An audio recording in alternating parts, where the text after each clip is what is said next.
My grandfather was a quiet man who rarely spoke more than 2 sentences at a time. He was well respected in our community as he would always help out anyone in need. The only time he would ever show any emotion in St. Patrick's Day. He would never leave his house that day and would tell people to not come near him. My family considered him an oddball, but we all loved him anyway. A couple of years ago, my father told me to drop something off at my grandfather's house. I was surprised that he wanted me to go there as it was St. Patrick's Day and he knew his father's rules. I discovered afterwards that my father had completely forgotten what day it was as he was stressed from work. I ambled along to his home, which was only a 5-minute walk away. I walked up the path and knocked on the door. The knock was met with a deafening bang and I flung myself to the ground out of reflex. My gaze was now in line with the front door, which was missing a large chunk of the bottom half. I was still lying there when the door was swung open and my grandfather came out brandishing a shotgun. I could see the fear in his eyes when he saw me on the ground, as he thought he shot me. I quickly reassured him that I was fine and he told me to get inside quickly. He sat down in a chair and reloaded the shotgun and began aiming it towards the door. I stood there silently as his piercing gaze seemed to be evaluating me. He told me to sit down while he grabbed something. He was gone for about 5 minutes when he returned with a chest that was wrapped up with chains and a couple of locks. He placed the chest in between us and began to remove all of the chains and locks. His hands were shaking as he attempted to open the final lock. He finally opened the final lock and then swung open the chest. He indicated for me to look inside and I moved over and stared down. It took me a few minutes to comprehend what I was staring at. It looked like a person but was only about 3 feet tall and was covered in coarse black hair. Its mouth was open and all of the teeth looked like sharpened spikes. There was a large piece of gold lying on top of his body. He had a long ugly scar which went down across his entire face. I was in a trance staring down when my grandfather explained that it was a leprechaun. I began to laugh as this was nothing like any of the leprechauns I had ever seen. He sighed as he told me that the victors write the history books and that mankind had changed how people perceived leprechauns. He locked the chest once again and told me to take a seat. He sat back down in his chair once again with his shotgun cocked and ready. I could see the conflicted emotions on his face as he slowly began his tale. I joined the Irish military at an early age as I wanted to escape my overly religious family who expected me to become a priest. My parents were both overbearing assholes who believed that they could plan my entire life for me. My parents never spoke to me ever again after this, which never really bothered me. I began regarded by someone who could get things done quickly and efficiently, which my superiors loved. My commanding officer, Jerry, would generally delegate some of his tasks to me as he knew he could trust me. One day, Jerry came to me with a worried expression on his face. He asked me to follow him to his office and made me swear to not utter a word of this to anyone. I was going to make a joke until I saw the pure terror on his face. We sat down opposite each other while he took a few moments to compose himself. He then asked me what I had heard about leprechauns, and I simply replied that they lived at the end of the rainbows. He let out a laugh that made me feel like someone had just walked over my grave. He explained that leprechauns were real and they were bloodthirsty little bastards who kill anything in their path. Most of them live in secrecy underground and avoid interactions with humanity. He then went to explain that a small enclave of them have been discovered near a lake in County Cavan. They have been coming out at night and killing herds of animals for the last few weeks. 2 nights ago, they had broken into a home and butchered the entire family, including 8 children. They estimate that the enclave may hold upwards of 50 leprechauns. I sat there speechless as he finished his tale. All color was drained from his face as he told me that we were being tasked with hunting down and killing all of them. Neither of us said anything for the next few minutes as I was trying to get my head around everything that I had just learned. Eventually, I asked when we were being sent and he said tomorrow morning. I quickly excused myself and rushed out to organize all the supplies that we would need. The next morning, Jerry, myself, and 25 of the best troops I could pick set off. We told them en route what our objective was. One of the soldiers, Alan, who was notorious as a joker, began laughing but stopped as he looked at the somber faces around him. We arrived at the home that had been attacked a few days ago. Jerry, myself, and a few others went inside, and I almost vomited as I gazed at the blood that covered every surface. The ceiling was even saturated with blood. We quickly exited the building and took a couple of deep breaths to calm ourselves. The other soldiers were sent inside in groups so that they could witness the carnage that had occurred. Alan's usual smile was replaced with a look of pure fear. Jerry ordered everyone to grab their gear and prepare to head out. It took us an hour to reach the cave, which was believed to be their lair. Jerry led from the front and we slowly made our way inside in single file. We had to duck down in places as the cave began to get very cramped. Our torches were bouncing off the walls and causing shadows that seemed to be alive.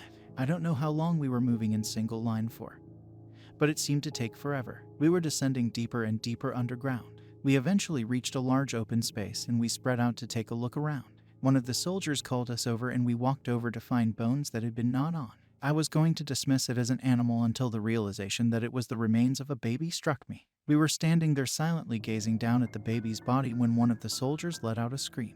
We quickly rushed over to find him bleeding from a wound to the back of the leg. He explained that something had run by him and cut the back of his leg. He was just finishing explaining when guttural cries began emanating from seemingly everywhere. Before we could react, the leprechauns were among us, stabbing and screaming at us in their language. Their attack only lasted mere minutes, but they had killed and dragged 5 of us off without suffering a single casualty. Their small stature meant they could get in under our weapons before we could fire upon them.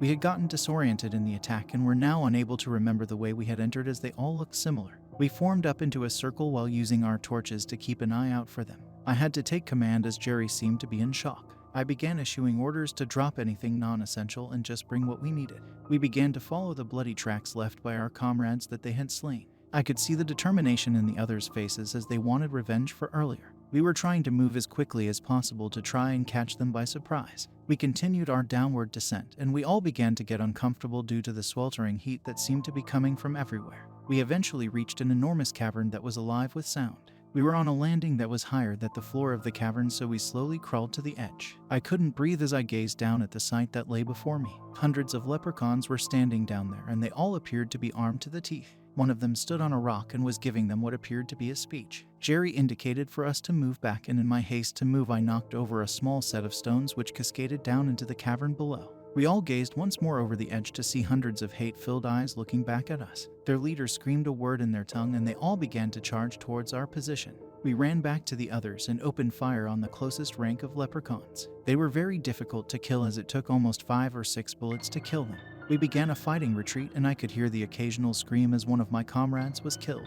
We finally reached the first cave we had been attacked in, and quickly backed ourselves into a square. There were 14 of us left, as the others were dead or missing. Jerry was amongst the missing, so everyone was following my orders. The hordes of leprechauns began streaming out of dozens of caves. I noted one cave that they didn't come out of and knew that was our way out. They began hit-and-run tactics on us and began to test our resolve. It didn't take long for 1 or 2 of the others to break rank and flee. They were quickly overwhelmed, and we were forced to watch as their still screaming bodies were dragged off. I wished that I could have helped them, but knew it was useless. The attacks continued for the next few hours until we were finally out of bullets. Only myself and Alan were left alive, and he was barely able to stand due to numerous cuts on his legs. I was uninjured but was near the point of exhaustion. The only weapon I had to defend myself was my knife that I had since I was a child. It had been given to me by my uncle before he left to travel to America. The leprechauns started chanting, and I watched as their leader from earlier stepped forward. He seemed to be grinning at me as he stopped a few feet away.